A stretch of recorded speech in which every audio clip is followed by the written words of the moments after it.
Tunggu, Pak. Jangan minum air putih itu atau Bapak akan meninggal. Ucap seorang anak yatim jalanan yang tiba-tiba berhasil menyelinap masuk ke ruangan seorang CEO yang dijaga ketat. Dengan tangan kecilnya, ia menahan gelas itu sambil berseru lantang. CEO, Pak Baskara, terkejut dan murka menuduh anak itu pembohong. Dipanggillah sang bodyguard untuk segera menyeret anak yatim itu keluar. Namun sebelum pintu tertutup, anak yatim itu berteriak menyebut ciri-ciri seseorang yang ia lihat saat menaruh bubuk ke dalam gelas Pak Baskara itu. Kata-katanya langsung membuat sang CEO membeku. Siapa sebenarnya seseorang yang menaruh bubuk mencurigakan ke dalam gelas CEO tersebut? Teman-teman semua, beritahu saya di mana saja kalian menonton cerita ini. Saya selalu berdoa semoga kalian semua selalu sehat dimanapun teman-teman berada. Sekarang mari kita mulai ceritanya. Di sebuah gang sempit yang dipenuhi bau pesing dan sampah berserakan, seorang anak laki-laki berusia 10 tahun tergeletak di dalam kardus bekas. Bajunya robek-robek, wajahnya penuh debu, perutnya sudah berhari-hari keroncongan karena hanya terisi seteguk air hujan yang tertampung di kaleng berkarat. Namanya Rangga. Sejak kedua orang tuanya meninggal akibat kecelakaan, ia harus bertahan hidup sendiri dengan cara apapun. Malam itu, angin dingin menusuk tulang. Rangga meringkuk, tangannya menggenggam perut yang kosong. Ia mencoba tidur, namun suara langkah-langkah kaki di gang sempit itu membuat matanya terbelalak. Dari celah kardus, ia melihat bayangan dua orang yang sedang berdiri tidak jauh darinya. Seorang wanita dengan gaun hitam elegan wangi parfumnya menusuk hidung dan seorang pria berjas abu-abu yang terus menoleh kanan-kiri memastikan tak ada yang melihat. Besok semuanya akan berakhir, bisik wanita itu dengan suara dingin. Segelas air putih saja dan dia akan mati. Setelah itu semua harta dan perusahaan akan jadi milik kita. Pria di sampingnya tertawa kecil. Kau yakin tidak ada yang curiga? Tidak ada, jawab wanita itu dengan mantap. Bodyguard setianya tidak akan pernah menyangka kalau istrinya sendiri yang melakukannya. Jantung Rangga berdegup kencang. Ia menutup mulutnya rapat agar tidak bersuara. Telinganya menangkap jelas setiap kata. Mereka sedang merencanakan sesuatu yang sangat berbahaya. Air putih yang diberi serbuk racun. Target mereka adalah seorang CEO kaya raya yang namanya sering ia dengar dari radio tua di warung depan geng. Rasa kantuk hilang seketika berganti dengan rasa takut bercampur nekat. Rangga tahu jika ia diam saja seseorang akan mati besok. Tapi siapa yang akan percaya pada seorang anak jalanan lusuh seperti dirinya? Wanita dan pria itu pergi meninggalkan geng. Langkah mereka memantul di tembok sempit. Rangga keluar dari kardus. Tubuhnya gemetar. Ia memandang ke arah gedung tinggi yang menjulang dengan lampu berkilauan, tempat CEO itu bekerja. Kontras sekali dengan tempatnya berdiri, penuh lumpur dan sampah. Harus ada yang aku lakukan. Bisiknya lirih. Ia menatap tangannya yang kurus kemudian mengepalkan. Perutnya memang kosong, tubuhnya lemah, tapi hatinya dipenuhi keberanian yang tiba-tiba muncul. Ia tidak tahu bagaimana caranya. Tapi ia harus menemukan cara untuk menghentikan segelas air putih itu sebelum terlambat. Langkah kakinya mulai membawanya keluar dari gang sempit, menembus malam yang pekat. Di balik kardus lusuh tempat ia biasa tidur, kini tersimpan sebuah rahasia besar yang bisa menentukan hidup dan mati seseorang. Rangga tidak sadar sejak detik itu hidupnya akan berubah untuk selamanya. Rangga berjalan gontai menembus malam menyusuri trotoar kota yang penuh lampu neon. Dari kejauhan gedung pencakar langit berdiri megah berkilau bak istana. Itulah tempat CEO kaya itu bekerja. Gedung yang sering ia lihat dari kardus kumuhnya di gang sempit. Perutnya lapar, kakinya gemetar, tapi kepalanya penuh dengan satu hal. Ia harus menghentikan rencana keji yang didengarnya. Sepanjang jalan ia bergumam. Bagaimana caranya aku bisa masuk? Siapa yang mau percaya padaku? Aku hanya anak jalanan, wajah kotor, baju robek. Mereka pasti langsung mengusirku. Namun bayangan seorang pria yang akan mati karena segelas air putih membuat langkahnya tidak berhenti. Hatinya terus berkata bahwa ia tidak boleh diam. Rangga sampai di depan gedung itu menjelang pagi. Gedung kaca menjulang dengan pintu otomatis yang dijaga dua satpam berjas hitam. Mobil-mobil mewah berhenti di depan. Pintunya dibuka oleh valet yang ramah. Lalu lalang orang dengan jas dan sepatu mengkilap membuat Rangga menunduk. Merasa begitu kecil. Ia mencoba mendekat, tapi salah satu satpam menghalangi. Hei bocah, jangan dekat-dekat. Ini bukan tempatmu. Rangga mundur, tapi matanya terus menatap ke dalam. Dari balik kaca, ia melihat seorang wanita yang wajahnya tidak asing. Wanita dengan gaun hitam elegan yang semalam ia dengar berbicara di gang kumuh. Jantungnya langsung berdegup. Itu dia. Dia pasti akan naik ke lantai atas membawa racun itu, desisnya. Wanita itu melangkah dengan tenang membawa tas tangan mewah. Senyumnya lembut, wajahnya anggun. Tak seorang pun yang mencurigai. Rangga panik. Ia harus bertindak. Dengan nekat ia berlari mendekat dan mencoba masuk bersamaan dengan seorang karyawan yang membuka pintu. Satpam segera mendorong tubuh kecilnya hingga terjatuh. Keluar. Ini gedung kantor bukan tempat pengemis. Bentak Satpam. Orang-orang yang melihat hanya menatap sebentar lalu melanjutkan langkah mereka. Tidak ada yang peduli pada anak kotor di lantai marmer itu. Rangga menahan sakit, tapi matanya tidak lepas dari wanita itu. Ia harus mencari cara lain. Siang itu ia berkeliling di sekitar gedung. Dari gang sempit ia memperhatikan setiap pintu belakang. Setiap truk pengangkut barang, setiap pekerja yang keluar masuk. Ia mulai merancang sesuatu dalam kepalanya. Menjelang sore, sebuah truk pengangkut air mineral berhenti di pintu belakang. Dua pekerja membuka pintu dan menurunkan galon-galon besar. Rangga melihat peluang. Ia berlari, menyusup di antara galon-galon yang kosong. Dengan tubuh kecilnya, ia berhasil bersembunyi di dalam truk yang kemudian dibawa masuk ke area dalam gedung. Detak jantungnya berpacu cepat. Untuk pertama kalinya ia berada di dalam area gedung megah itu. Truk berhenti. Para pekerja menurunkan galon dan Rangga melompat keluar diam-diam. Ia berlari menyusuri lorong sempit mengendap-endap agar tidak terlihat kamera CCTV. Langkah kakinya terhenti ketika ia melihat dari kejauhan. Wanita itu sedang berdiri di depan lift khusus tersenyum kepada seorang bodyguard. Di tangannya ada botol kecil transparan yang ia masukkan cepat ke dalam tasnya. Rangga tahu itu pasti racun yang akan dituangkan nanti. Harus aku hentikan. Bisiknya. Dengan berlari ia mencoba mendekat. Tapi seorang pegawai kantor melihatnya. Heh, anak kecil, kau dari mana? Teriaknya. Dalam sekejap alarm kecil berbunyi. Satpam yang berjaga datang dan Rangga ditangkap. Tubuh kecilnya digenggam kasar lalu diusir kembali keluar melalui pintu belakang. Ia menjerit. Percayalah wanita itu mau meracuni CEO kalian. Tolong dengarkan aku. Namun, para satpam hanya menertawakannya. Dasar gila, anak jalanan busuk. Pintu besi tertutup rapat, meninggalkan Rangga di luar. Napasnya tersengal, tubuhnya kotor, lututnya berdarah karena terseret. Air matanya jatuh. Bukan karena sakit, tapi karena gagal. Wanita itu kini sudah ada di dalam. Air putih beracun itu pasti akan segera sampai di ruang CEO. Rangga duduk terpuruk di gang belakang. Punggungnya menempel ke dinding beton dingin. Ia merasa kalah, tapi di balik rasa putus asa, ada suara kecil dalam hatinya yang tidak mau menyerah. Tidak, aku harus mencoba lagi. Aku tidak boleh berhenti. Ia mengingat jelas bagaimana wanita itu berkata semalam, setelah segelas air itu, dia akan mati dan kita akan menguasai semua. Kata-kata itu terus teriang membuat Rangga bangkit. Malam mulai turun, gedung megah itu tetap berkilau dengan lampu neon. Rangga menatap ke atas ke jendela lantai paling tinggi. Disitulah CEO itu berada. Mungkin sekarang sedang bekerja tanpa tahu maut sudah di depan mata.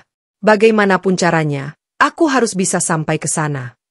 Gumam Rangga mengepalkan tangan kecilnya. Ia mulai berjalan menyusuri sisi gedung, mencari celah yang bisa dimanfaatkan. Tubuhnya kecil, lincah, dan terbiasa dengan kerasnya jalanan. Mungkin itu satu-satunya keunggulan yang ia miliki dibanding mereka yang hidup di balik jas dan dasi.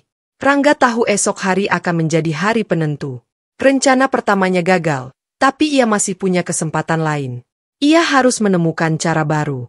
Meski itu berarti mempertaruhkan nyawanya sendiri. Di balik gedung tinggi yang penuh kemewahan, seorang anak jalanan sedang bersiap menyusun langkah berikutnya. Dan malam itu untuk pertama kalinya sejak orang tuanya tiada, Rangga berdoa dalam hati dengan air mata jatuh di pipi kotor. Ya Allah, beri aku kekuatan. Aku tidak ingin ada yang mati. Rangga bangun lebih pagi dari biasanya. Ia tidak tidur di kardus malam itu, melainkan bersembunyi di sudut gedung parkir yang remang. Udara dingin membuat tubuh kecilnya menggigil, tapi tekadnya tetap membara. Ia tahu hari ini air putih beracun itu akan sampai ke meja Pak Baskara. Jika ia tidak melakukan sesuatu, semuanya akan berakhir. Dengan tubuh lusuh dan wajah kotor, Rangga menyelinap ke area belakang gedung. Ia sudah mengamati sejak kemarin ada satu pintu kecil yang hanya dibuka sebentar oleh petugas kebersihan. Pintu itu terhubung ke lorong sempit menuju lantai servis. Di sanalah harapannya. Pagi masih gelap ketika seorang petugas kebersihan keluar membawa karung sampah. Saat pintu terbuka, Rangga menahan napas dan cepat-cepat menyusup masuk di balik bayangan. Pintu menutup dan kini ia berada di dalam gedung mewah itu. Lorong itu sepi. Hanya terdengar dengungan mesin pendingin. Dinding putih bersih, lantai mengkilap. Rangga merasa seperti tikus kecil di istana kaca. Ia berjalan pelan menempel ke dinding agar tak tertangkap kamera. Tangannya terus berkeringat, jantungnya berdetak seolah ingin meloncat keluar. Ia melewati ruang pantry, ruang arsip, hingga akhirnya tiba di lorong yang lebih besar. Dari kejauhan, ia melihat lift khusus yang hanya digunakan untuk menuju lantai eksekutif. Seorang bodyguard berdiri tegak di depan lift, wajahnya keras tanpa ekspresi. Rangga mundur beberapa langkah, berpikir keras. Ia tidak mungkin bisa melewati penjagaan seketat itu, namun matanya menangkap sesuatu. Seorang office boy mendorong troli berisi tumpukan dokumen menuju lift. Bodyguard hanya melirik sebentar lalu membiarkan troli itu lewat. Sebuah ide muncul. Rangga berlari kecil kembali ke pantry mencari sesuatu untuk dijadikan tempat bersembunyi. Ia menemukan keranjang linen besar di pojok ruangan. Dengan cepat ia masuk ke dalamnya, menutup tubuhnya dengan kain kotor. Keranjang itu berat, tapi ia mendorongnya perlahan mendekati lorong lift. Langkahnya terhenti ketika suara langkah kaki bergema. Dua wanita muda dengan seragam rapi lewat sambil bercakap. Hari ini ada rapat besar sama CEO, katanya. Istri beliau juga akan datang. Rangga terdiam. Wajah wanita dengan gaun hitam semalam langsung terbayang.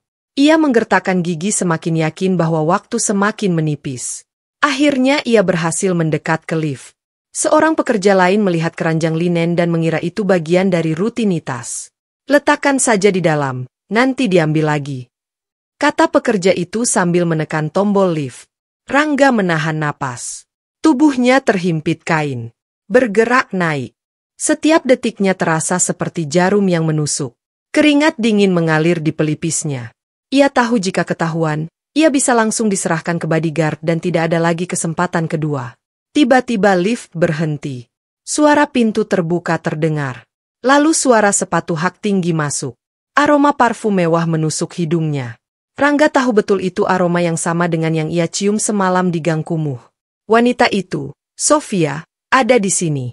Sofia tidak menyadari ada anak kecil di dalam keranjang. Suaranya terdengar jelas saat ia menelepon seseorang. Tenang saja, begitu dia minum, semuanya akan jadi milik kita.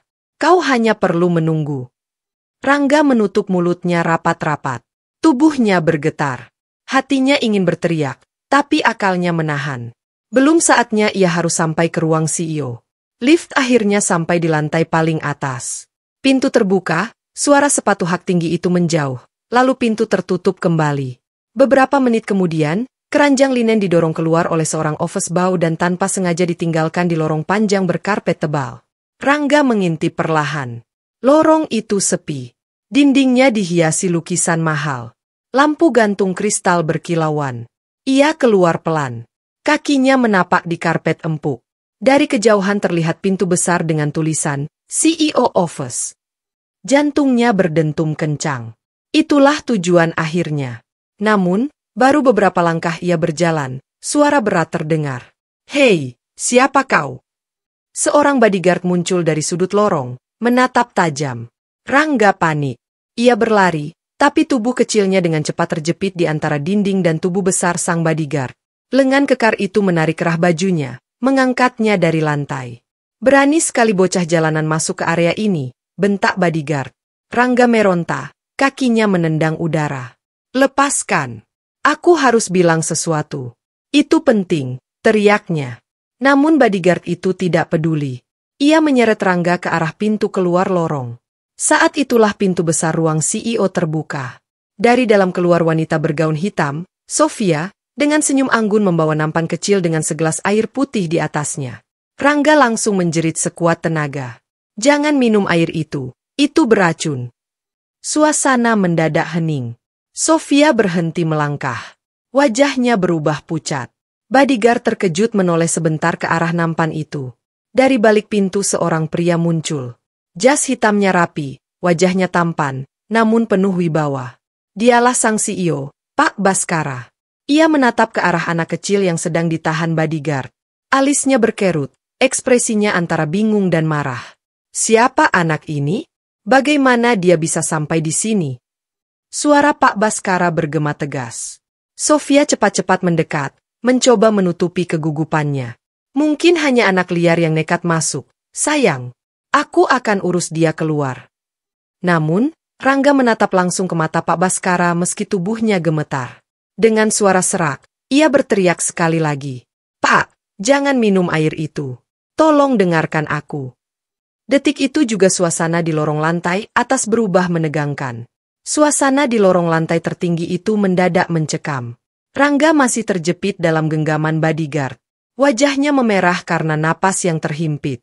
Segelas air putih di atas nampan berkilau di bawah cahaya lampu kristal. Hanya tinggal menunggu beberapa langkah untuk sampai ke tangan Pak Baskara. Lepaskan aku, Pak. Dengarkan aku. Air itu beracun. Jerit Rangga lagi, matanya memohon. Sang CEO berdiri tegak di depan pintu kantornya. Alisnya berkerut. Wajahnya yang biasanya tenang kini menampilkan kejengkelan. Dengan langkah mantap, ia maju. Tatapannya menancap pada anak lusuh yang berani membuat kegaduhan di ruangannya yang dijaga ketat. Siapa yang membiarkan bocah ini masuk? Tanyanya tajam pada bodyguard. Tidak ada yang tahu, Pak, jawab bodyguard sambil menunduk. Sepertinya dia menyelinap. Pak Baskara mendengus kesal. Ia mendekat menatap Rangga dari ujung rambut kotor sampai kaki yang penuh luka. Kau pikir ini tempat bermain? Hah?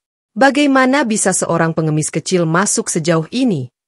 Rangga menggoyangkan tubuhnya, mencoba lepas. Suaranya serak tapi lantang. Aku tidak bohong, Pak. Aku dengar mereka mau meracuni Bapak. Tadi malam di gang sempit bawah gedung ini, aku lihat dengan mata kepalaku sendiri. Sofia yang berdiri tak jauh segera mendekat. Wajahnya dibuat penuh kepedulian. Kasihan sayang. Anak jalanan ini pasti lapar atau linglung. Mungkin dia hanya berhalusinasi. Biar aku bawa keluar biar dia dapat makanan. Pak Baskara menoleh sekilas pada istrinya lalu kembali ke Rangga. Nada suaranya semakin dingin. Dengar anak kecil, kau baru saja membuat kesalahan besar. Aku bisa saja menyerahkanmu ke polisi karena menerobos masuk ke ruang yang dijaga ketat, atau kalau aku mau aku bisa memerintahkan bodyguardku untuk mengusirmu sekarang juga. Rangga menelan ludah. Matanya berkaca-kaca, tubuhnya gemetar tapi tekadnya lebih kuat dari rasa takutnya. Aku tidak peduli kalau aku harus dipenjara. Aku hanya tidak mau Bapak mati. Tolong jangan minum air itu. Tolong dengarkan aku sebentar saja. Pak Baskara mengangkat tangannya memberi isyarat pada bodyguard. Bawa dia keluar. Tubuh kecil itu segera diseret kasar menuju pintu keluar lorong. Kaki Rangga menyeret di atas karpet mahal. Mulutnya tetap berteriak. Percayalah, Pak. Air itu sudah dicampur bubuk. Wanita yang melakukannya memakai gaun hitam. Kata-kata itu membuat Pak Baskara terhenti. Langkahnya terhenti di depan pintu kantornya. Alisnya terangkat. Matanya menatap Rangga yang masih meronta. Apa yang kau katakan? Rangga menoleh cepat memanfaatkan jeda itu. Nafasnya memburu. Aku lihat jelas seorang wanita bergaun hitam menuangkan bubuk kecil ke dalam air putih. Aku dengar dia bicara dengan seorang pria. Mereka bilang, Bapak harus mati agar mereka bisa menguasai harta dan perusahaan ini. Hening. Kata-kata itu menggema di lorong. Para bodyguard saling pandang bingung. Pak Baskara menatap anak itu tajam, seolah mencoba membaca kebenaran dari sorot matanya. Sementara Sofia di sampingnya tiba-tiba pucat meski cepat menutupi dengan senyuman lembut. Sayang, katanya dengan suara bergetar. Ini hanya ocehan anak jalanan. Jangan buang waktumu untuk hal yang tidak masuk akal. Biarkan dia pergi. Namun Rangga menjerit lebih keras. Matanya tak lepas dari wajah Pak Baskara. Aku tidak bohong. Aku lihat dengan jelas. Ciri-cirinya sama persis dengan wanita yang ada di sini. Tangan Pak Baskara mengepal. Ada kilatan ragu di matanya. Ia mengenal betul aroma parfum yang anak itu sebutkan, pakaian yang digambarkan. Semuanya menunjuk pada orang yang berdiri di sampingnya, istrinya sendiri. Detik itu, Lorong yang tadinya hanya penuh wibawa berubah jadi arena kecurigaan. Suasana menegang. Para bodyguard menunggu perintah, tidak berani bergerak tanpa instruksi. Pak Baskara akhirnya memberi isyarat dengan tangan. Bawa anak itu masuk ke ruanganku. Jangan biarkan dia keluar dulu. Bodyguard yang tadinya menyeret Rangga kini berbalik arah membawa bocah itu masuk ke dalam ruangan luas dengan jendela kaca yang memperlihatkan pemandangan kota. Pak Baskara melangkah masuk dengan wajah dingin. Lalu pintu besar itu ditutup rapat. Di dalam ruangan, Rangga terduduk di lantai. Tubuhnya masih gemetar.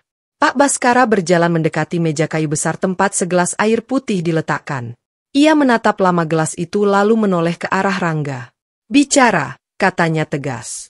Ceritakan semuanya dari awal sampai akhir. Rangga menarik napas panjang dengan suara serak. Ia mulai menjelaskan tentang malam ketika ia mendengar percakapan di gang sempit. Tentang wanita yang berkata ingin meracuni CEO. Tentang bubuk yang dituang ke segelas air putih. Ia menceritakan bagaimana ia mencoba masuk gedung kemarin. Gagal lalu mencoba lagi hari ini hingga berhasil menyelinap. Pak Baskara mendengarkan dengan wajah serius. Meski sesekali ia melirik pada istrinya yang berdiri tak jauh, wanita itu menunduk pura-pura cemas sesekali memegang tangan Pak Baskara. Sayang, jangan percaya. Anak ini hanya mengarang. Kau tahu aku tidak mungkin melakukan hal seperti itu. Pak Baskara tidak menjawab. Ia menatap gelas itu lama lalu memberi perintah singkat. Budi, cicipi setetes. Seorang bodyguard yang dipanggil maju ragu-ragu. Pak, ini berbahaya. Lakukan. Suara Pak Baskara tegas. Dengan wajah tegang, bodyguard itu mengambil ujung jarinya, mencelupkannya ke air, lalu menyentuhkan ke lidahnya. Hanya butuh beberapa detik, tubuhnya mendadak kaku. Matanya terbelalak, tangannya bergetar hebat. Ia jatuh berlutut, mulutnya berbusa, tubuhnya kejang-kejang di lantai. Rangga menjerit kaget. Sementara Pak Baskara cepat memanggil dokter pribadinya yang sudah bersiaga. Dokter itu berlari, mengeluarkan suntikan darurat, lalu menolong bodyguard yang hampir kehilangan nyawa. Ruangan bergemuruh, semua orang tegang. Pak Baskara berdiri terpaku, matanya menatap gelas air putih itu dengan tatapan yang penuh kengerian bercampur amarah. Rangga menatap Pak Baskara dengan air mata mengalir. Aku sudah bilang, Pak, aku tidak bohong. Tubuh sang bodyguard terguncang hebat di lantai. Napasnya terputus-putus. Wajahnya pucat membiru. Rangga hanya bisa memandang dengan tubuh gemetar. Sementara dokter pribadi Pak Baskara segera menyuntikkan cairan penawar darurat ke lengan sang bodyguard. Cepat tahan kakinya, jangan biarkan dia terbentur, perintah dokter. Dua bodyguard lain menahan tubuh rekan mereka yang kejang. Dalam hitungan menit, napasnya mulai teratur. Meski tubuhnya masih lemas tak berdaya, suasana ruangan itu sunyi menegangkan. Pak Baskara berdiri di samping meja kayu besar. Tatapannya menusuk ke arah gelas berisi air putih yang masih tersisa separuh. Wajahnya yang semula penuh wibawa, kini diselimuti amarah yang tertahan. Ia berbalik menatap Rangga yang duduk di lantai dengan wajah pucat. Bocah itu masih terisak, namun matanya berani menatap balik. Aku bilang itu beracun, Pak. Aku lihat sendiri bagaimana bubuk itu dimasukkan. Suara Rangga serak tapi mantap. Pak Baskara menarik napas panjang. Ia memutar kursinya, duduk perlahan dan menatap semua orang di ruangan. Seseorang berusaha membunuhku dan orang itu ada di sekitar kita. Semua bodyguard saling pandang. Bing! Suara detak jam dinding terdengar jelas menambah tebal rasa tegang. Sofia, istri Pak Baskara melangkah maju. Wajahnya dibuat seolah-olah penuh kepedulian. Sayang, tolong tenangkan dirimu. Jangan mudah terprovokasi oleh omongan anak jalanan ini. Aku tahu kau sedang stres dengan urusan perusahaan, tapi... Diam. Suara Pak Baskara tajam memotong. Matanya menatap langsung ke arah istrinya. Tatapan itu dingin, penuh curiga. Sofia tertegun. Senyum samar yang tadi masih menempel di bibirnya perlahan pudar. Kau mencurigai aku? Tanyanya dengan suara pelan hampir berbisik. Pak Baskara tidak menjawab. Ia hanya berdiri berjalan perlahan ke arah jendela besar yang menampilkan pemandangan kota. Dari sana, lampu-lampu gedung lain berkelip di bawah langit mendung. Tangannya mengepal kuat di balik punggung. Bocah ini menyebutkan ciri-ciri yang terlalu detail, kata Pak Baskara lirih namun tegas. Parfum yang sama, gaun yang sama, hingga waktu yang sama seperti ketika kau tidak berada di rumah semalam. Sofia tercekat. Wajahnya berusaha tetap tenang, tapi jemarinya gemetar memegang tas kecil di tangannya. Sayang, itu kebetulan. Jangan biarkan fitnah menghancurkan hubungan kita. Rangga menoleh cepat, wajahnya penuh keberanian. Aku tidak berbohong, Pak. Aku dengar sendiri wanita itu bicara dengan seorang pria. Mereka bilang, setelah Bapak mati, semua harta akan jadi milik mereka. Aku bahkan tahu pria itu menunggu di luar di gang sempit bawah gedung ini. Suara bocah kecil itu bagai pisau yang menusuk ruangan. Semua mata beralih ke arah Sofia. Pak Baskara berbalik. Tatapannya tajam. Gang sempit bawah gedung. Ulangnya. Rangga mengangguk cepat. Ya, Pak. Aku tidur di kardus kumuh di sana. Aku dengar jelas mereka berdua bicara sekilas. Wajah Sofia memucat. Ia mencoba menyembunyikan keterkejutan itu, tapi mata Pak Baskara yang terlatih membaca orang tidak bisa dibohongi. Dokter yang baru saja selesai menstabilkan bodyguard berdiri, keringatnya masih menetes. Pak, air itu jelas mengandung racun mematikan. Hanya setetes saja sudah hampir merenggut nyawa. Kalau Bapak sampai meminumnya, tidak ada yang bisa menolong. Pak Baskara mengangguk perlahan. Rahangnya mengeras. Ia melangkah ke arah meja, menatap gelas itu dengan sorot mata tajam, lalu memberi isyarat. Bungkus gelas ini, kirim ke laboratorium. Aku ingin tahu racun apa yang digunakan. Dua bodyguard segera mengambil kantong khusus, memasukkan gelas ke dalamnya dengan hati-hati. Semua orang di ruangan bisa merasakan hawa dingin yang menekan. Pak Baskara lalu menatap Rangga lagi. Bocah, mulai sekarang kau tidak boleh keluar dari pengawasanku. Jika benar yang kau katakan, maka keselamatanku bergantung pada keteranganmu. Rangga menunduk menahan air mata. Aku hanya ingin Bapak selamat. Aku tidak butuh apa-apa. Hening kembali menyelimuti ruangan. Pak Baskara berjalan perlahan ke arah istrinya. Berhenti hanya beberapa langkah di depannya. Kalau benar kau tidak bersalah, kau tidak keberatan jika aku memerintahkan penyelidikan penuh, kan? Sofia tersenyum hambar. Meski wajahnya tegang. Tentu saja, sayang. Aku tidak ada apa-apa yang perlu disembunyikan. Namun, tatapan matanya goyah. Pupilnya bergerak gelisah. Pak Baskara menangkap itu dengan jelas. Tiba-tiba ponsel di meja berdering. Salah satu bodyguard mengangkatnya lalu menyerahkan pada Pak Baskara. Wajah Pak Baskara berubah setelah mendengar laporan singkat. Meletakkan ponsel kembali menatap Sofia dengan sorot mata tajam yang membuat bulu kuduk berdiri. Baru saja ada laporan, katanya pelan namun penuh wibawa. Seseorang melihatmu di gang belakang semalam bersama seorang pria. Ruangan seketika hening. Sofia terdiam. Wajahnya semakin pucat. Rangga hanya bisa menatap, dada kecilnya bergemuruh. Pak Baskara melangkah maju. Suara beratnya menggetarkan udara. Aku akan tahu siapa pria itu dan saat aku menemukannya tidak ada lagi yang bisa menyelamatkanmu jika kau memang terlibat. Rangga memeluk lututnya merasakan aura dingin yang menyelimuti ruangan besar itu. Ia tahu permainan baru saja dimulai dan kebenaran akan segera menyeruak. Tak peduli seberapa keras seseorang berusaha menutupinya. Pagi itu langit mendung menggantung di atas kota. Gedung-gedung tinggi tampak suram. Seolah ikut menyimpan rahasia besar yang baru saja terbongkar malam sebelumnya. Pak Baskara berdiri di depan jendela kaca kantornya, menatap jauh ke bawah ke arah gang sempit yang disebut Rangga.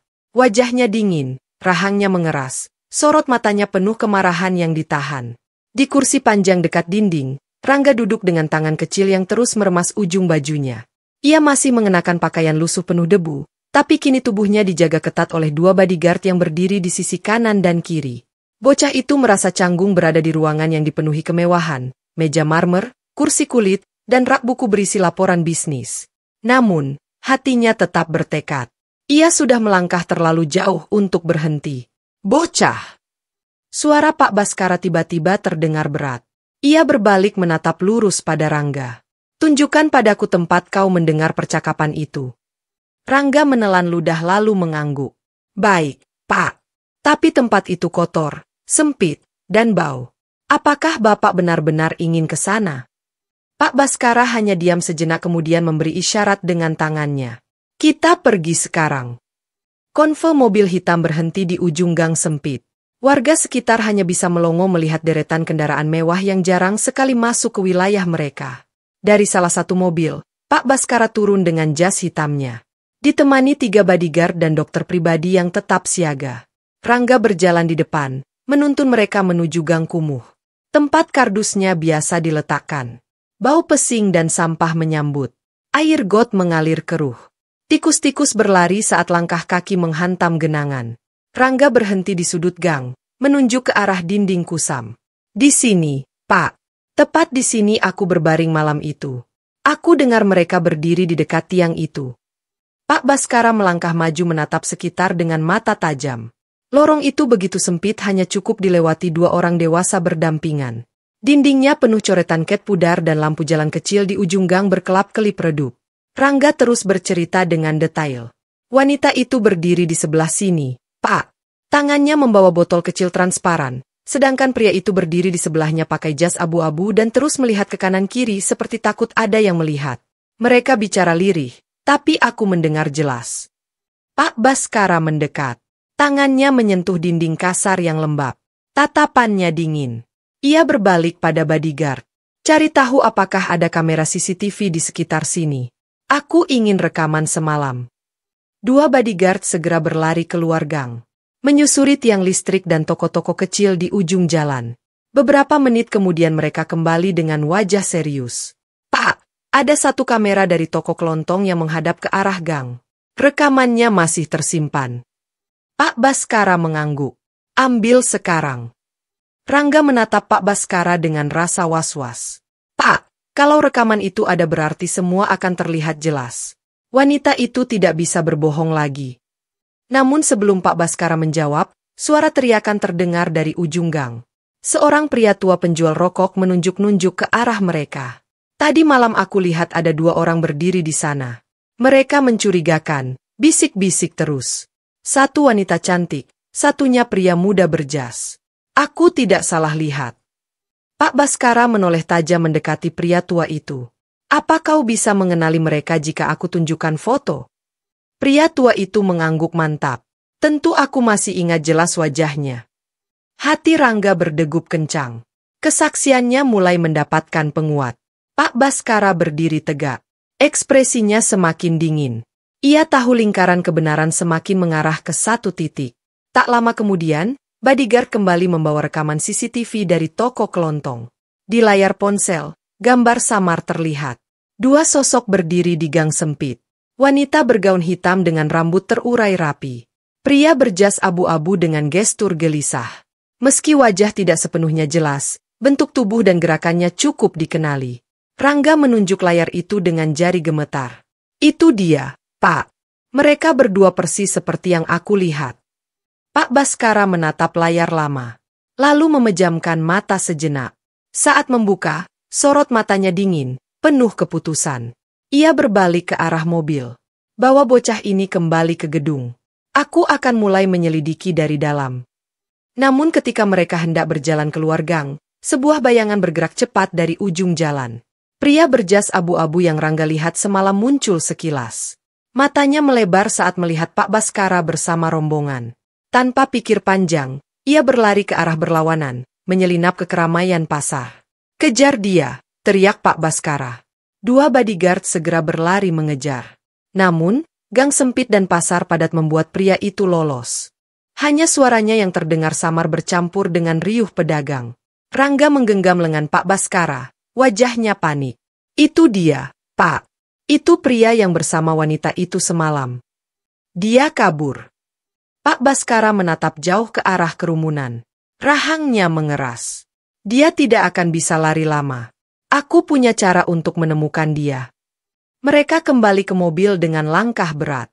Rangga duduk di kursi belakang. Tubuhnya masih gemetar. Ia tahu betul permainan ini jauh lebih berbahaya dari yang ia bayangkan. Tapi di sisi lain, hatinya lega. Setidaknya sekarang sang CEO mulai percaya padanya. Saat mobil melaju, Pak Baskara menatap Rangga melalui kaca spion.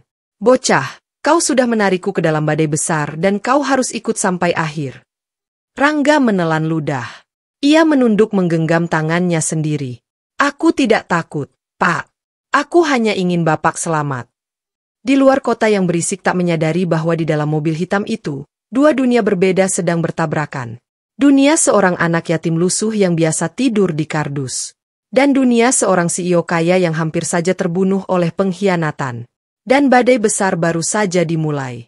Malam turun dengan perlahan menyelimuti kota dengan lampu-lampu neon yang berkelip. Di sebuah rumah mewah bergaya modern, suasana tampak tenang di luar. Namun di dalamnya badai sedang menunggu. Pak Baskara pulang dengan wajah yang diselimuti kegelapan. Istrinya, Sofia, yang sejak siang diawasi gerak-geriknya sudah menunggu di ruang tamu dengan senyum lembut. Di tangannya ada secangkir teh hangat seolah ingin menunjukkan kasih sayang seorang istri yang peduli. Sayang, ucapnya pelan sambil menyerahkan teh itu. Kau tampak lelah. Aku sudah menyiapkan minuman untukmu. Pak Baskara menatap lama cangkir itu tanpa menyentuhnya.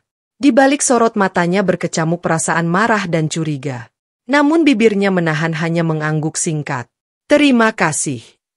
Rangga duduk di kursi paling pojok ditemani seorang bodyguard yang menjaga ketat. Bocah itu menatap penuh kewaspadaan pada wanita tersebut. Aroma parfum yang sama kembali menusuk hidungnya membuat ingatannya pada percakapan di gang kumuh semalam semakin jelas. Sofia menoleh pada Rangga tersenyum tipis. Anak ini kenapa masih kau bawa kemari? Dia hanya membuat masalah. Pak Baskara duduk perlahan, menyandarkan tubuhnya di kursi empuk. Ia menatap istrinya dalam-dalam. Suaranya tenang tapi tegas. Dia akan tinggal bersamaku untuk sementara.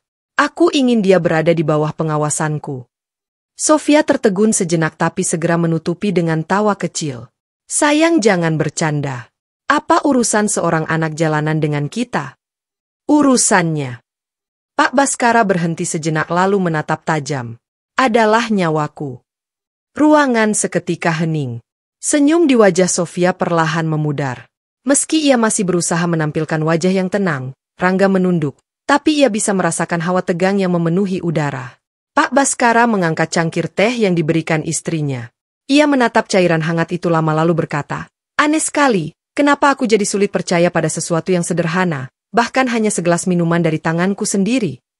Sofia buru-buru mendekat. Sayang, jangan berkata begitu. Kau tahu aku selalu merawatmu.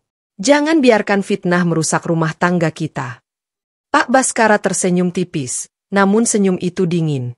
Ia menyerahkan cangkir itu pada bodyguard. Cicipi. Mata Sofia membelalak seketika. Apa kau? Kau tidak percaya padaku? Bodyguard ragu-ragu menatap Pak Baskara, tapi perintah itu jelas. Dengan tangan gemetar, ia menempelkan bibirnya pada cangkir dan meminum sedikit. Sesaat tidak terjadi apa-apa, hanya rasa teh hangat biasa, namun ketegangan tetap menggantung. Sofia menghela napas lega. Lihat, tidak ada yang salah. Kau sudah salah paham. Pak Baskara tidak menjawab. Ia berdiri, berjalan mengitari ruangan lalu berhenti tepat di belakang kursi istrinya. Suaranya berat, nyaris seperti bisikan. Ada pria yang terlihat bersamamu semalam di gang belakang gedungku. Tubuh Sofia menegang. Tangannya mengepal erat di pangkuan. Itu bohong. Siapapun bisa membuat cerita.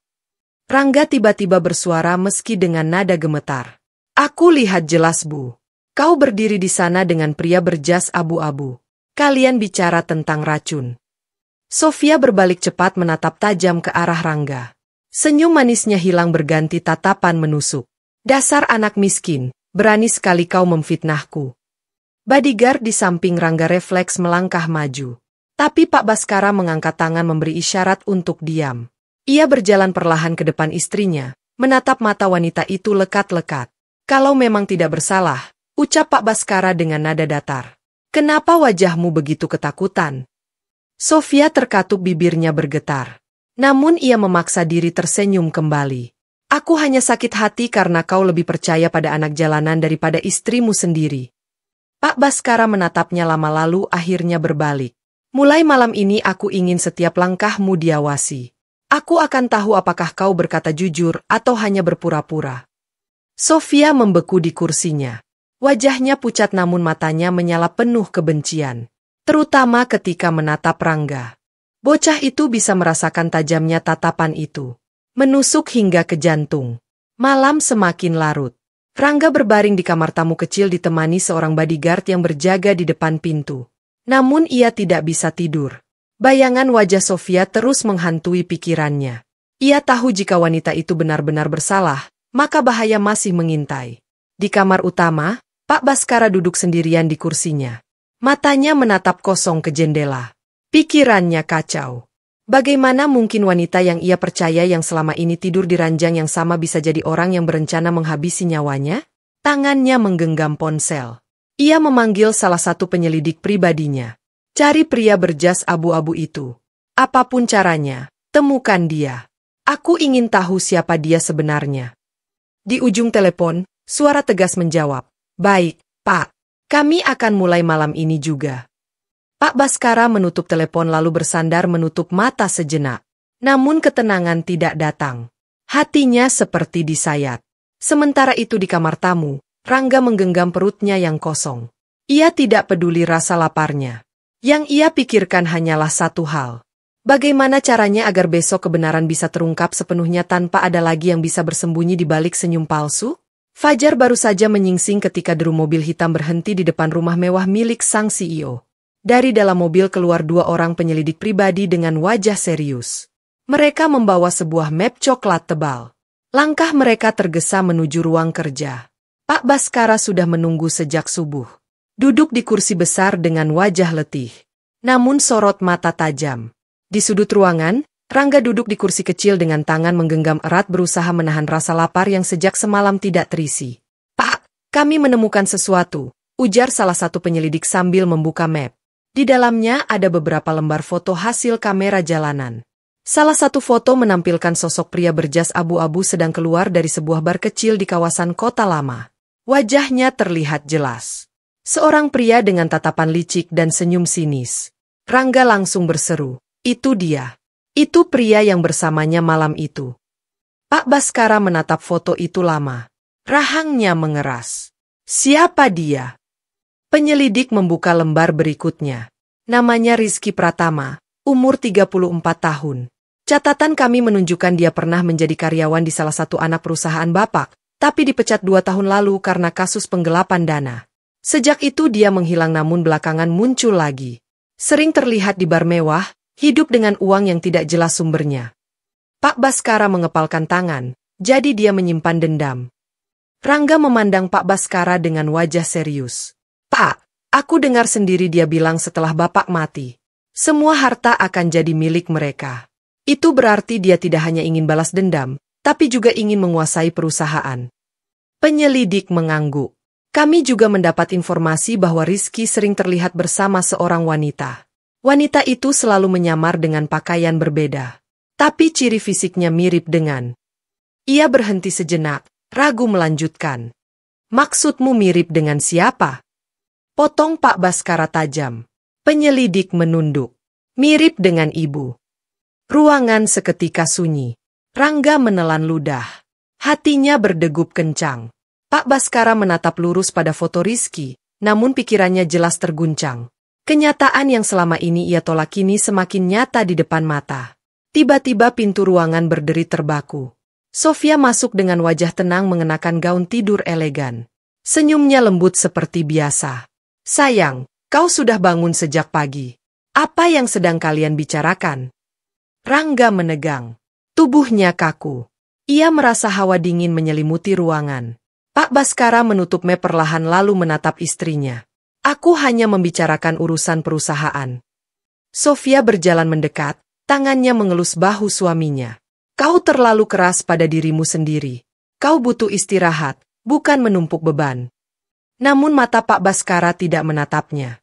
Tatapannya kosong ke depan seakan sedang menimbang ribuan pikiran di kepalanya. Setelah wanita itu keluar, Pak Baskara segera berdiri. Awasi dia setiap detik. Aku ingin tahu kemanapun dia pergi hari ini. Dua bodyguard mengangguk patuh. Hari itu penyelidikan berlanjut.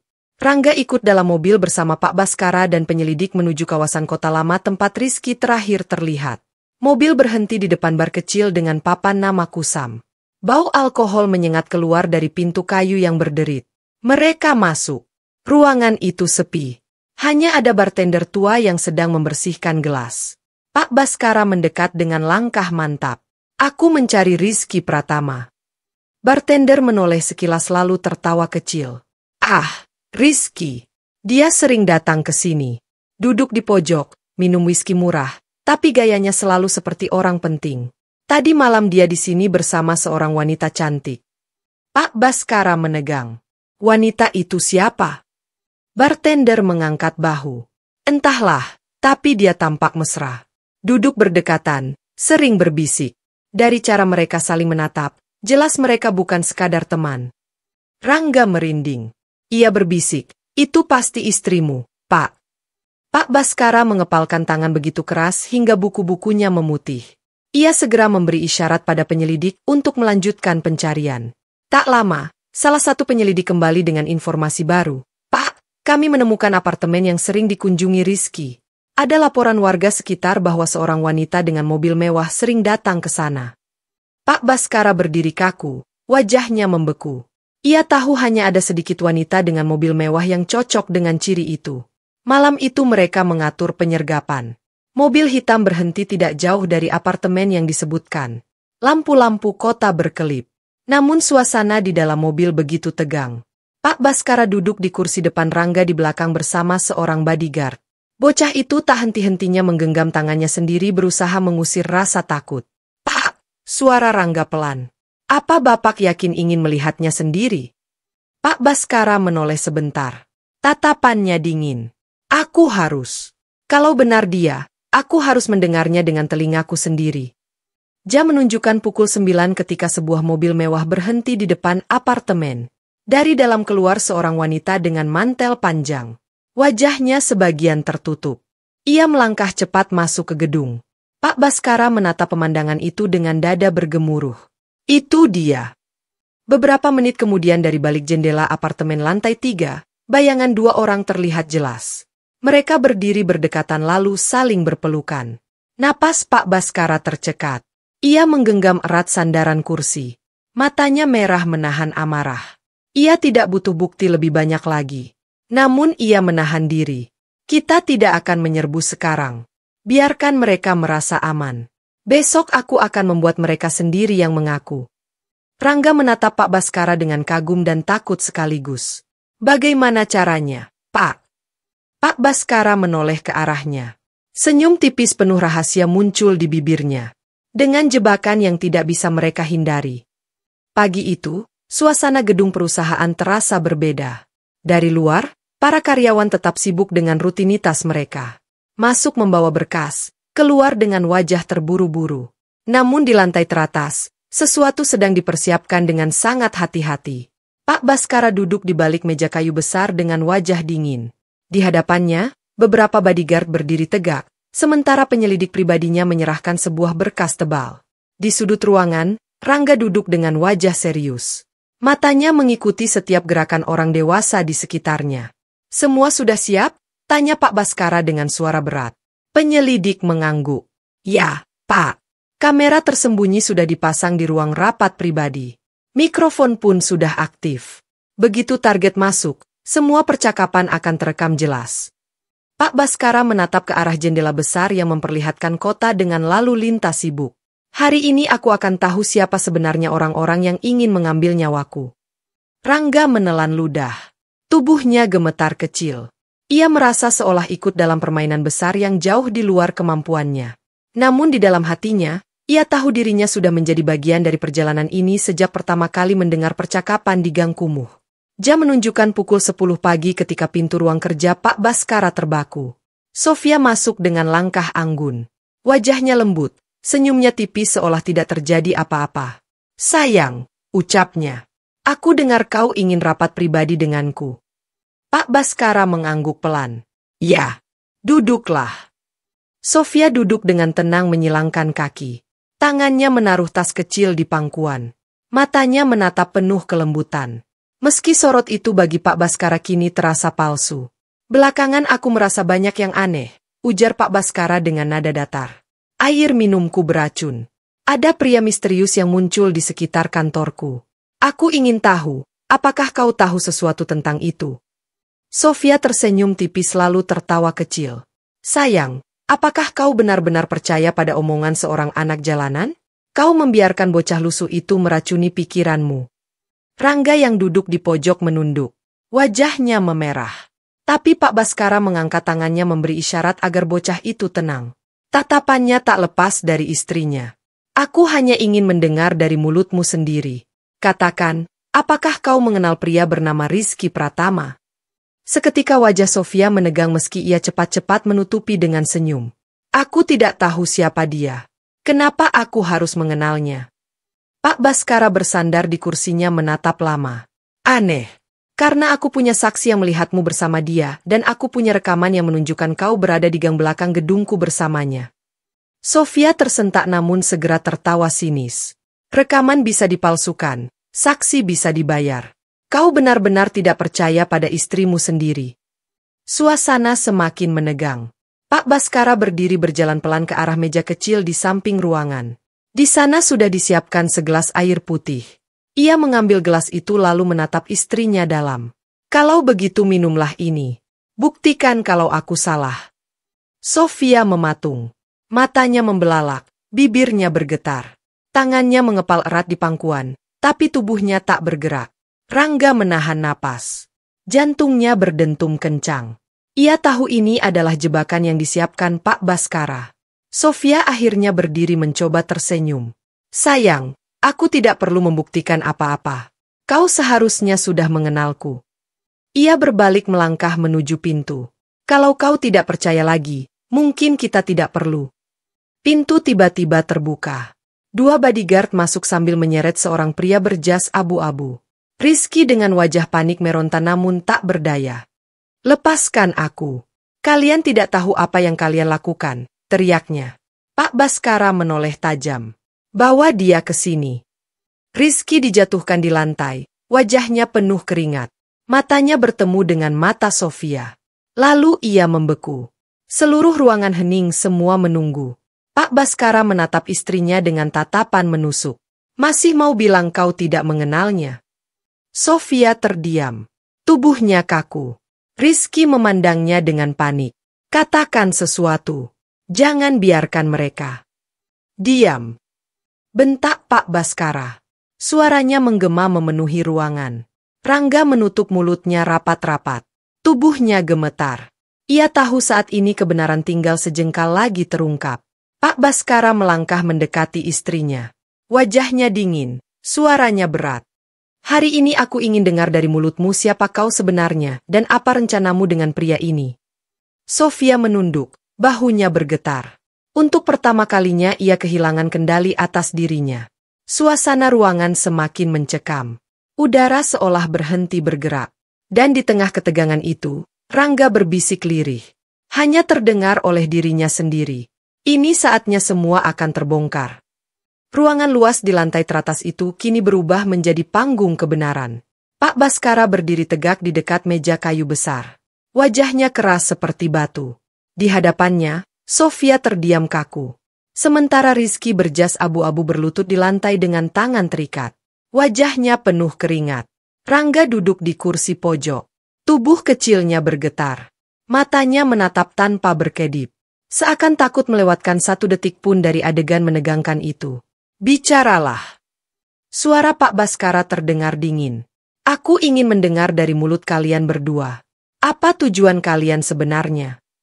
Rizky menunduk lalu mendongak dengan tatapan licik. Aku tidak perlu menjawabmu. Kau pikir hanya karena kau kaya dan berkuasa kau bisa memaksaku? Pak Baskara melangkah maju. Sepatu kulitnya berderap di lantai marmer. Kalau kau tidak bicara, aku akan serahkanmu pada polisi. Dengan bukti yang sudah kukumpulkan, kau tidak akan keluar lagi sampai mati. Rizky tertawa kecil meski suaranya terdengar getir. Polisi? Kau kira mereka semua bisa dipercaya? Kau terlalu polos. Rangga menggigil. Kata-kata itu membuat bulu kuduknya berdiri. Pak Baskara menoleh pada istrinya yang masih menunduk dengan bahu bergetar. Dan kau, wanita yang kupilih menjadi pendamping hidupku. Katakan padaku, apakah benar kau yang berencana meracuniku? Sofia menggigit bibirnya lalu akhirnya mendongak. Wajahnya pucat, matanya basah. Aku tidak pernah berniat menyakitimu. Pak Baskara mengepalkan tangan. Lalu apa yang kau sebut segelas air putih dengan bubuk racun di dalamnya? Apa itu kasih sayangmu? Sofia menangis, air matanya menetes di pipi. Aku hanya terjebak. Aku tidak tahu harus bagaimana. Terjebak. Pak Baskara menekan setiap kata. Terjebak oleh siapa? Oleh pria ini. Tangannya menunjuk Rizky yang tersungkur di lantai. Rizky mendengus lalu menatap Sofia dengan sinis. Katakan saja, jangan berpura-pura lagi. Bukankah kau yang bilang padaku kau muak hidup bersamanya? Bukankah kau yang bilang semua kekayaannya seharusnya jadi milik kita berdua? Ruangan bergemuruh oleh kalimat itu. Rangga terperanjat, tubuhnya kaku. Pak Baskara terdiam beberapa detik. Wajahnya memerah, sorot matanya tajam penuh luka. Jadi benar, suaranya lirih tapi menggetarkan. Wanita yang selama ini tidur di ranjangku, makan di mejaku, ternyata sedang menanam racun untukku. Sofia menangis semakin keras berusaha mendekat. Sayang, dengarkan aku. Aku tidak bermaksud sejauh itu. Aku hanya merasa kau tidak pernah benar-benar melihatku. Aku kesepian dan Rizky muncul. Dia memberiku perhatian yang tidak pernah kudapatkan darimu. Pak Baskara menoleh perlahan menatap dengan tatapan menusuk. Perhatian. Kau menukar nyawaku hanya karena perhatian murahan dari pria pengkhianat ini. Rizky tertawa. Tawa yang terdengar sinis dan menghina. Jangan salahkan dia sepenuhnya. Kau terlalu sibuk dengan duniamu sendiri. Kau pikir dengan uangmu semua orang akan setia padamu? Lihatlah, bahkan istrimu pun bisa kupikat. Rangga menutup telinganya, matanya berkaca-kaca. Hatinya sakit mendengar kata-kata yang menusuk itu. Tapi ia tahu kebenaran memang pahit. Pak Baskara berbalik, menghantam meja dengan tinjunya hingga bergetar. Kalian berdua bersekongkol untuk membunuhku demi harta. Setelah semua yang kuberikan, ini balasan kalian. Sofia jatuh berlutut, tangannya meraih kaki suaminya. Ampuni aku. Aku menyesal. Aku tidak tahu apa yang kupikirkan. Namun Pak Baskara menepis tangannya dengan kasar. Sorot matanya penuh kekecewaan. Penyesalanmu datang terlalu terlambat. Rangga yang sejak tadi hanya diam akhirnya bersuara. Suaranya kecil tapi jelas. Pak, racun itu. Aku dengar mereka menyebut namanya. Mereka bilang itu serbuk sianida langka. Mereka yakin hanya dalam hitungan menit saja siapapun yang meminumnya akan mati tanpa bisa diselamatkan. Semua mata beralih ke Rangga. Bocah itu menunduk. Tubuhnya gemetar. Tapi ia tetap berbicara. Aku tidak ingin Bapak mati. Itulah kenapa aku berani masuk ruangan itu kemarin. Aku tahu aku bisa diseret, dipukul, bahkan dijarah. Tapi aku tidak peduli. Aku hanya ingin Bapak selamat. Pak Baskara menatap Rangga lama. Ada kilatan haru yang singkat muncul di matanya. Meski segera tenggelam oleh amarah dan luka yang mendalam, ia menoleh ke bodyguard. Kunci mereka berdua di ruangan bawah. Jangan biarkan ada yang keluar. Aku sendiri yang akan menentukan hukuman mereka. Rizky meronta berteriak. Kau tidak bisa melakukan ini padaku. Kau kira aku takut. Masih banyak orang yang mendukungku. Sofia menangis histeris saat dua bodyguard menarik tangannya. Sayang, jangan lakukan ini. Aku salah. Aku benar-benar salah. Jangan biarkan mereka menyeretku. Namun, Pak Baskara tidak bergeming. Wajahnya keras, sorot matanya dingin. Rangga menunduk. Hatinya terasa berat. Meski ia berhasil menyelamatkan nyawa sang CEO, ia juga menjadi saksi hancurnya sebuah rumah tangga yang dibangun bertahun-tahun. Pintu ruangan tertutup rapat meninggalkan Pak Baskara berdiri sendirian di tengah ruangan luas itu. Hanya suara napasnya yang berat bercampur dengan detak jam dinding yang semakin pelan terdengar. Di kursi pojok, Rangga menatapnya dengan mata yang penuh pertanyaan. Tapi ia memilih diam. Ia tahu badai belum selesai. Ruang bawah tanah perusahaan itu dingin dan gelap. Dua kursi besi sudah dipersiapkan. Rantai baja membelenggu pergelangan tangan Rizky dan Sofia. Lampu neon di atas kepala mereka berkelip menambah suasana mencekam. Sementara itu, di lantai atas, Pak Baskara duduk dengan wajah muram di ruang rapat pribadi. Di depannya ada berkas-berkas yang baru dibawa penyelidik. Rangga duduk di samping, matanya tetap waspada meski tubuh kecilnya terlihat letih. Bocah, ujar Pak Baskara lirih. Kau bilang semalam mendengar mereka menyebut nama racun itu. Sianida, Rangga mengangguk cepat. Iya, Pak, aku dengar jelas. Wanita itu bilang pada pria berjas abu-abu. Setelah dia minum, sianida ini akan bekerja cepat. Tidak ada yang bisa menolongnya. Itu kata-katanya. Pak Baskara menutup mata, tangannya mengepal di atas meja. Kata-kata itu bagai pisau yang menusuk hatinya. Ia membuka berkas melihat laporan yang baru keluar dari laboratorium. Hasil uji menunjukkan air putih dalam gelas itu mengandung sianida murni, racun yang bisa membunuh hanya dalam beberapa menit. Ia menarik napas dalam lalu menoleh pada penyelidik. Aku ingin tahu dari mana mereka mendapatkan racun itu. Cari asalnya. Sekarang. Dua penyelidik segera bergerak cepat. Sementara itu, Pak Baskara berdiri melangkah menuju ruang bawah tanah. Rangga ikut di belakangnya meski kakinya bergetar karena takut. Di dalam ruang interogasi, Rizky menunduk. Wajahnya penuh keringat. Sofia hanya diam, sesekali terisak. Namun, tatapannya penuh kebencian tersembunyi. Pak Baskara masuk berdiri di depan mereka. Suaranya berat, penuh tekanan. Aku sudah tahu racun itu adalah sianida. Sekarang aku ingin dengar darimu, Rizky. Dari mana kau mendapatkannya? Rizky tertawa kecut meski wajahnya pucat. Kau pikir aku akan memberitahu begitu saja? Aku tidak sebodoh itu. Pak Baskara memberi isyarat. Seorang bodyguard maju menyalakan lampu tambahan yang menyilaukan mata Rizky. Tekanan psikologis itu membuatnya gelisah. Sofia bersuara lirih. Sayang, berhentilah. Kau tidak perlu melakukan ini. Pak Baskara menoleh cepat, tatapannya tajam. Kau masih berani memanggilku, sayang setelah semua ini. Sofia menunduk, air matanya menetes. Rizky akhirnya mendongak menatap Pak Baskara dengan senyum miring. Baiklah, kalau kau benar-benar ingin tahu, aku mendapatkannya dari pasar gelap. Ada orang yang menjual bahan kimia mematikan untuk harga yang tepat dan aku punya banyak koneksi. Pak Baskara mendekat. Wajahnya hanya beberapa senti dari wajah Rizky. Dan kau gunakan itu untuk membunuhku. Rizky menatapnya tanpa gentar. Ya, karena kau pantas mendapatkannya. Kau sudah menghancurkan hidupku ketika memecatku dari perusahaanmu. Aku kehilangan segalanya jadi aku mengambil jalan ini. Rangga yang mendengarnya menelan ludah. Bocah itu berani bersuara. Tapi itu tidak adil. Kau memilih jalan balas dendam dengan membunuh. Kau tidak hanya ingin balas dendam, kau ingin mengambil harta juga. Rizky melirik Rangga dengan sinis. Bocah kotor, apa yang kau tahu tentang hidup? Dunia ini keras. Kalau kau tidak punya kekuasaan, kau tidak berarti apa-apa. Pak Baskara menatapnya lama lalu menoleh pada Sofia. Dan kau, kenapa kau ikut serta? Apa kau juga berpikir aku pantas mati? Sofia terisak, air matanya membanjir. Aku lemah. Aku merasa kesepian. Rizky mendekatiku. Dia membuatku percaya bahwa hanya dia yang peduli padaku. Aku bodoh. Aku termakan rayuannya. Pak Baskara menatapnya dengan wajah dingin. Bodohmu hampir membunuhku.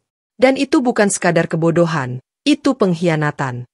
Suasana hening, hanya suara napas berat yang terdengar. Tak lama salah satu penyelidik masuk membawa informasi baru. Pak, kami menemukan catatan transaksi. Rizky membeli sianida dari seorang pemasok di luar negeri dibawa masuk dengan cara ilegal. Kami juga menemukan bukti komunikasi antara dia dan istri Bapak. Semua mata tertuju pada Sofia. Wajahnya semakin pucat, bibirnya bergetar. Aku tidak tahu. Aku tidak pernah. Pak Baskara menghantam meja besi dengan tangannya. Cukup. Bukti sudah jelas. Kalian berdua merencanakan kematianku dengan racun ini. Sianida bukan hal yang bisa didapat sembarangan. Itu bukti keseriusan kalian. Rizky hanya tertawa lirih. Suaranya sinis. Kalau saja bocah kecil itu tidak ikut campur, rencana kami sudah berhasil. Rangga menggigil. Namun ia menatap Pak Baskara dengan mata tegas. Pak, aku hanya ingin Bapak selamat. Aku tidak bisa membiarkan mereka berhasil. Pak Baskara menatap bocah itu lama. Untuk pertama kalinya, di balik sorot matanya yang dingin ada kilatan rasa terima kasih. Namun ia tidak mengucapkannya. Ia hanya berbalik melangkah keluar, suaranya terdengar berat. Bawa mereka. Besok aku akan membuat keputusan terakhir. Pintu ruang interogasi menutup keras. Rangga berdiri diam di luar. Tubuh kecilnya masih bergetar. Ia tahu meski kebenaran tentang racun sudah terbongkar, badai belum sepenuhnya reda. Di dalam hati kecilnya, Ia bertanya-tanya keputusan apa yang akan diambil Pak Baskara terhadap istrinya sendiri.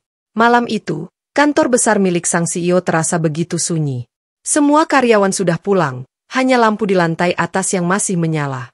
Di dalam ruang kerjanya, ia duduk sendirian di kursi besar menatap gelas kosong yang sempat berisi sianida. Wajahnya keras, matanya merah, pikirannya bercampur antara amarah dan luka yang dalam. Rangga duduk di kursi kecil di dekat dinding. Tubuhnya meringkuk. Ia tahu sang CEO sedang berperang dengan batinnya sendiri. Bocah itu ingin bicara, tapi bibirnya terkunci. Bagaimana seorang anak jalanan bisa menenangkan hati seorang pria besar yang dikhianati istri sendiri? Detak jam dinding terdengar jelas, seolah menghitung waktu menuju keputusan. Pak Baskara akhirnya bersuara lirih namun penuh tekanan. Aku bisa saja menyerahkan mereka berdua ke polisi. Bukti sudah lengkap. Rekaman, saksi, bahkan laboratorium sudah memastikan racun itu sianida. Tapi dia istriku. Rangga menoleh pelan, wajah kecilnya dipenuhi rasa iba. Selama bertahun-tahun aku hidup bersamanya, lanjut Pak Baskara. Suaranya. Aku percaya, aku pikir dia mendukungku, mencintaiku. Tapi ternyata di belakangku dia merencanakan kematianku dengan pria yang bahkan sudah kubuang dari perusahaanku karena mencuri.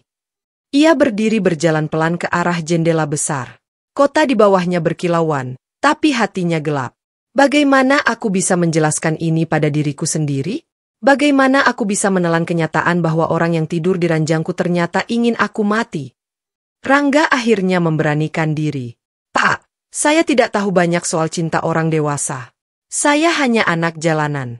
Tapi saya tahu satu hal, kalau ada orang yang ingin membunuh, itu artinya dia tidak peduli pada kita lagi. Pak Baskara menoleh menatap bocah itu lama.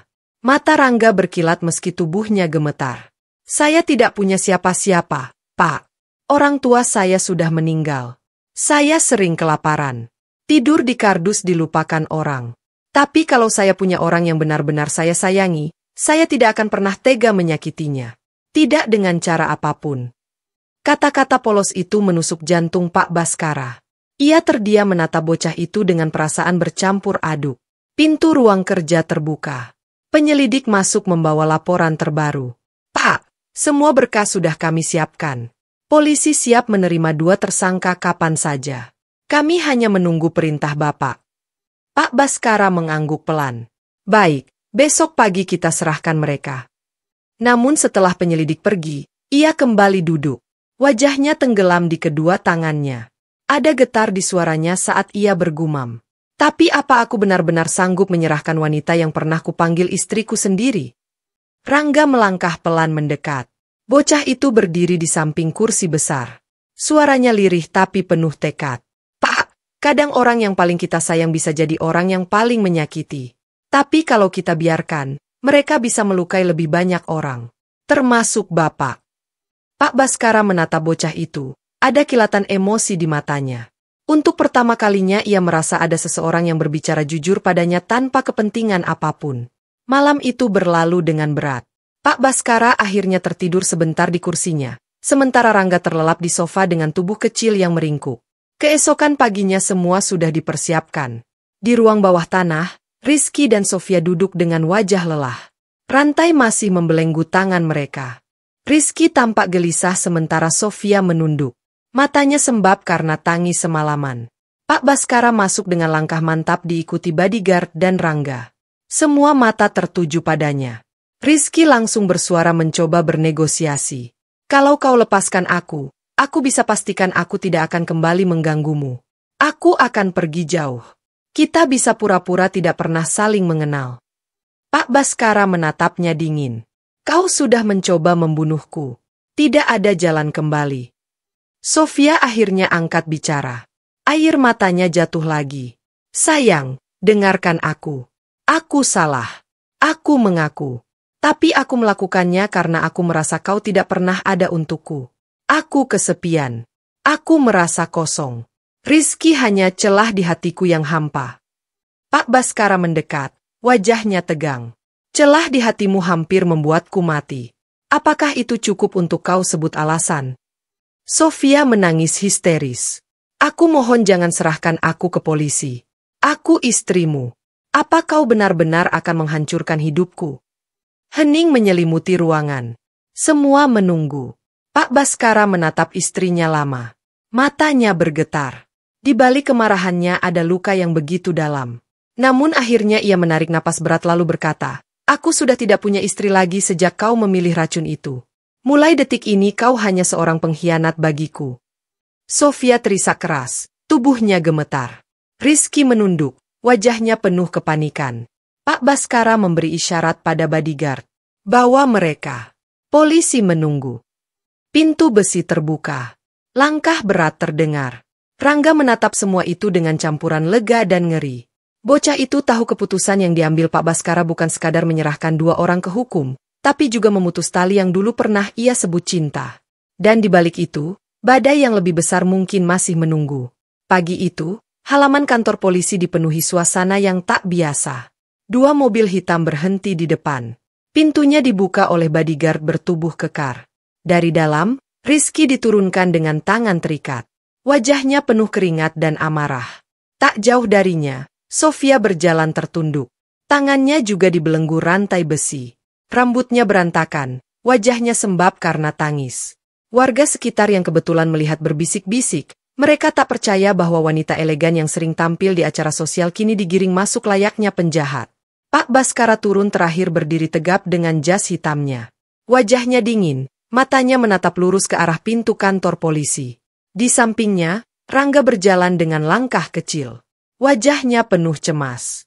Bocah itu merasa dadanya sesak melihat semua ini, tapi ia tahu kebenaran harus dibayar dengan harga yang mahal. Di dalam ruangan interogasi, polisi menerima kedua tersangka. Mereka menandatangani berkas, memastikan semua bukti lengkap, rekaman CCTV, hasil laboratorium, hingga kesaksian Rangga. Semua seolah mengunci nasib Rizky dan Sofia. Namun di tengah proses itu, salah satu polisi tampak ragu. Ia menatap Pak Baskara dengan wajah penuh tanda tanya. "Pak, kami menemukan sesuatu. Ada yang aneh." Pak Baskara mengerutkan dahi. "Apa maksudmu?" Polisi itu membuka berkas lain, memperlihatkan dokumen transaksi. Racun sianida memang dipesan oleh Rizky. Itu benar, tapi ada nama lain yang muncul dalam catatan transfer. Seseorang yang memfasilitasi pembelian dari luar negeri. Pak Baskara menatap tajam. "Siapa?" Polisi menelan ludah lalu menjawab pelan. "Nama itu adalah salah satu direksi di perusahaan Bapak sendiri." Ruangan mendadak hening. Rangga terperanjat. Tubuh kecilnya menegang. "Direksi." Pak Baskara mengulang dengan suara berat. "Siapa tepatnya?" Polisi menyodorkan kertas. Di sana tertulis jelas, Hendra Wijaya, Direktur Keuangan Perusahaan. Pak Baskara membeku. Ia mengenal Hendra sejak lama, salah satu orang kepercayaannya dalam bisnis. Dialah yang selalu mengurus laporan keuangan yang selama ini terlihat loyal dan tenang. Bagaimana mungkin namanya terlibat dalam pembelian racun? Rizky tertawa lirih meski tangannya terikat. "Nah, akhirnya kau tahu juga. Aku memang membencimu dan ingin membunuhmu. Tapi aku tidak bisa bergerak sendiri. Ada yang lebih pintar, lebih rakus daripada aku, orang dalammu sendiri. Tanpa dia, aku tidak mungkin bisa mendapatkan racun itu dengan mudah." Sofia menunduk, tubuhnya gemetar. Air matanya menetes tanpa suara. Pak Baskara melangkah mendekat. Wajahnya memerah oleh amarah. "Apa maksudmu? Kau ingin bilang Hendra yang menyuruhmu?" Rizky tersenyum sinis. "Aku hanya pion. Kau pikir aku punya uang dan akses untuk membeli racun itu? Tidak. Dia yang memberi jalan. Dia yang ingin kau mati agar bisa mengambil alih perusahaan sepenuhnya. Istrimu hanya boneka. Aku hanya alat. Dalang sebenarnya adalah Hendra." Rangga ternganga. Hatinya berdegup kencang. Ia memandang Pak Baskara, takut pria itu akan meledak karena kebenaran baru ini. Polisi menambahkan dengan nada serius, "Kami sudah mulai menelusuri rekening Hendra. Ada aliran dana mencurigakan yang masuk ke rekening luar negeri. Sepertinya dia sudah menyiapkan segalanya sejak lama." Pak Baskara menutup mata. Tangannya mengepal begitu kuat hingga buku-buku jarinya memutih. Selama ini ia sibuk mencurigai istrinya. Namun ternyata ada orang lain yang lebih berbahaya. Bersembunyi di balik meja rapat, berpura-pura setia. "Bawa aku padanya." Suara Pak Baskara dalam penuh tekanan. "Sekarang."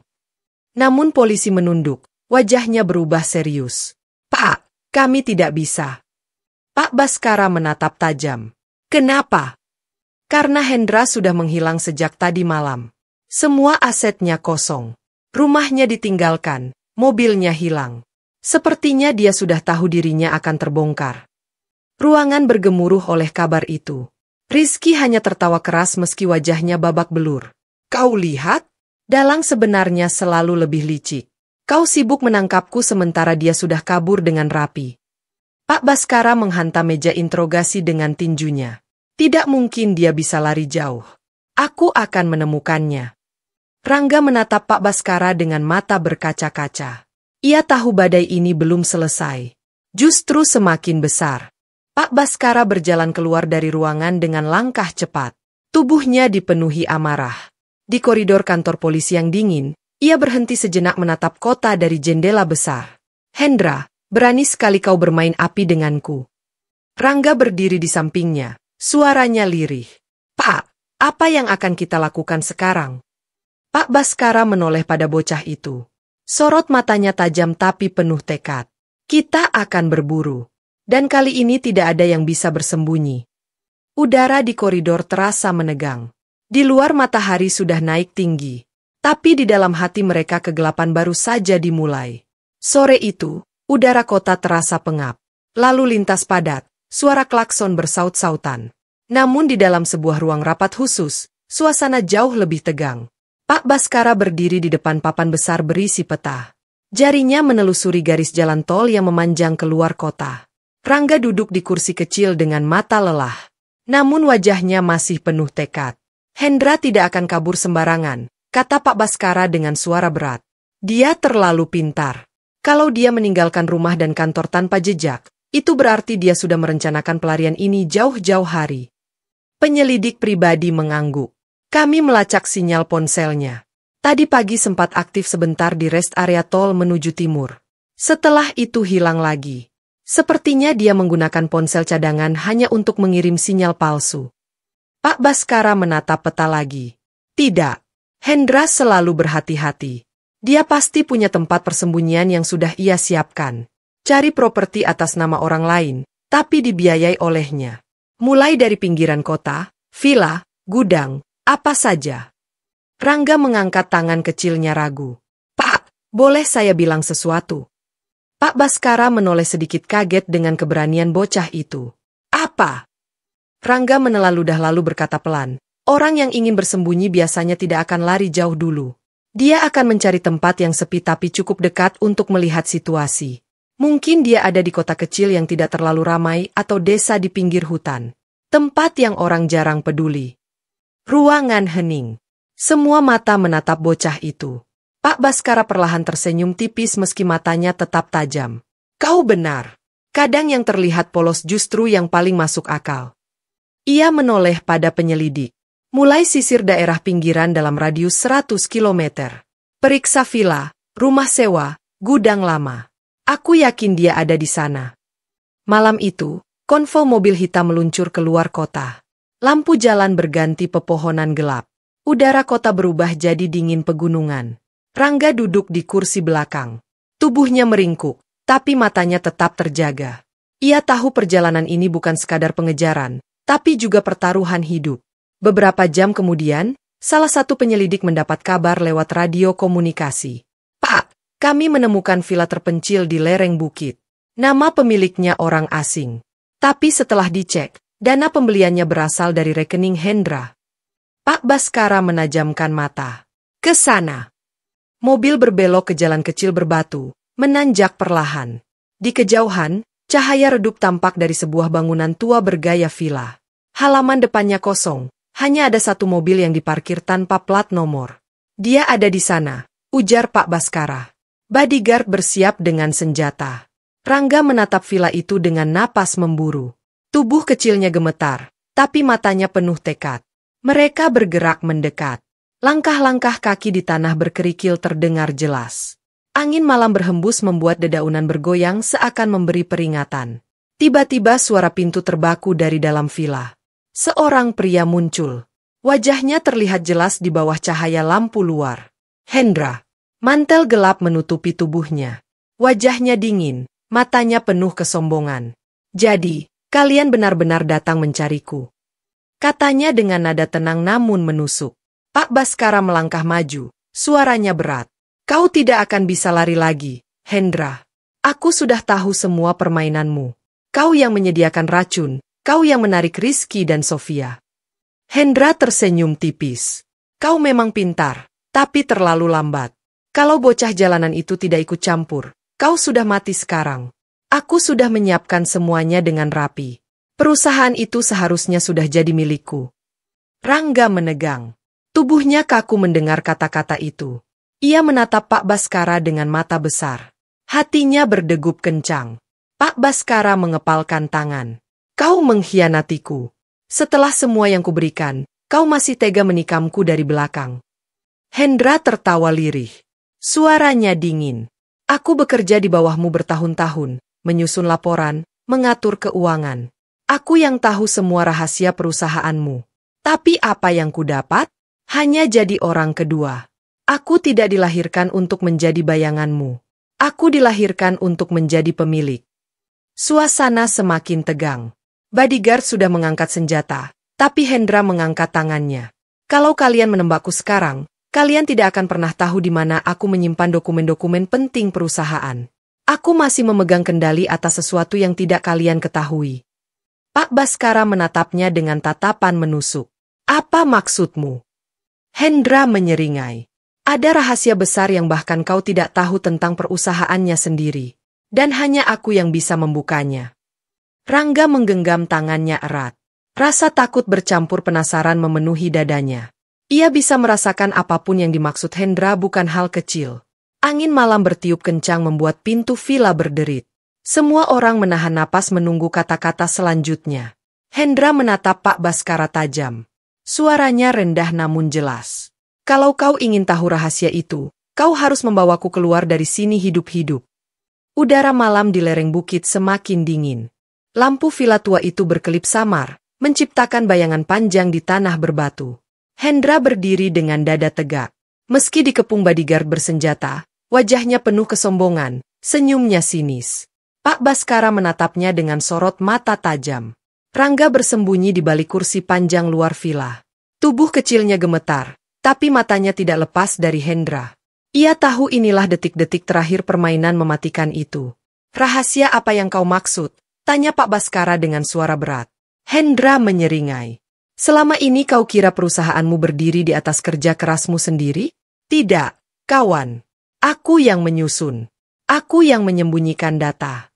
Aku tahu semua transaksi ilegal yang masuk, semua jalur uang yang tidak pernah kau ketahui. Kalau aku jatuh, semua itu ikut runtuh. Perusahaanmu akan bangkrut seketika. Pak Baskara mengepalkan tangan. Jadi selama ini kau bukan hanya berkhianat padaku, tapi juga menanam bom waktu di dalam perusahaan. Hendra tertawa. Tawanya bergema di udara malam. Tepat sekali. Dan kau terlalu sibuk percaya pada kesetiaan orang-orang di sekitarmu. Bahkan istrimu pun bisa kupikat. Kau kira aku tidak bisa menguasai segalanya? Kau sudah kalah sejak awal. Suasana menegang. Para bodyguard siap menarik pelatuk. Tapi Pak Baskara mengangkat tangannya memberi isyarat untuk menahan. Matanya tidak lepas dari Hendra. Kalau benar kau menyimpan semua itu, di mana buktinya? Hendra mengeluarkan sebuah flash disk kecil dari saku mantelnya, mengangkatnya tinggi. Ini kunci dari segalanya. Data transaksi ilegal, aliran dana rahasia, bahkan rencana ekspansi yang kau sembunyikan dari Dewan. Dengan ini aku bisa menjatuhkanmu kapan saja. Rangga menahan napas. Bocah itu tahu benda kecil di tangan Hendra lebih berbahaya dari senjata apapun. Pak Baskara melangkah maju perlahan. Berikan padaku. Hendra menggeleng. Senyumnya semakin lebar. Tidak semudah itu. Kau harus menjamin keselamatanku, membiarkanku pergi. Barulah aku akan menyerahkan ini. Hening. Angin malam mengibaskan mantel hitam Hendra. Tiba-tiba suara kecil pecah di antara ketegangan itu. Jangan percaya padanya, Pak. Teriak Rangga dari tempatnya bersembunyi. Semua kepala menoleh. Rangga berdiri dengan tubuh gemetar, tapi matanya penuh keberanian.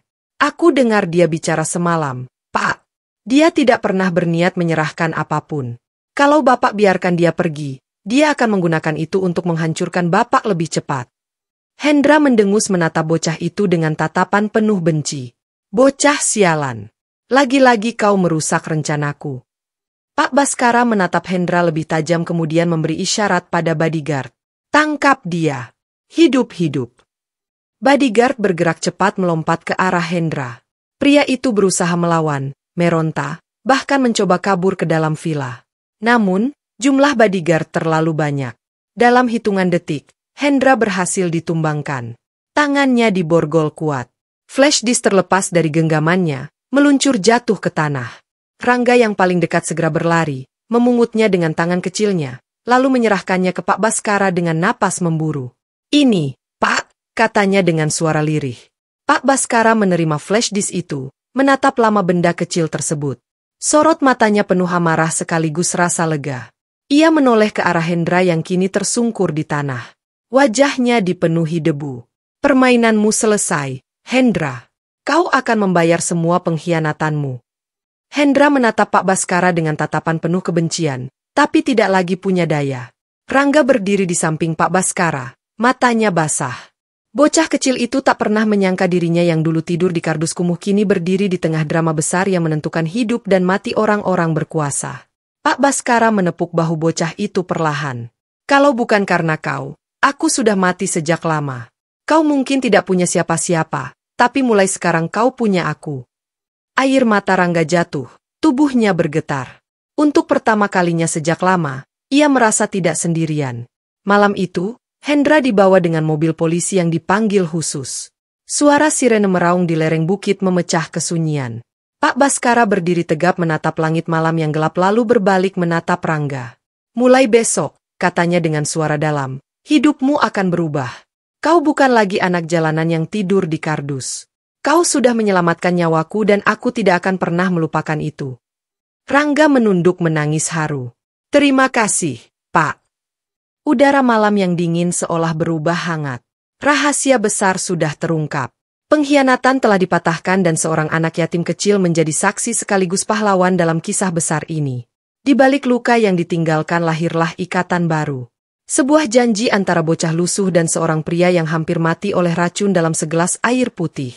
Dan kali ini tidak ada lagi yang bisa memutuskan ikatan itu.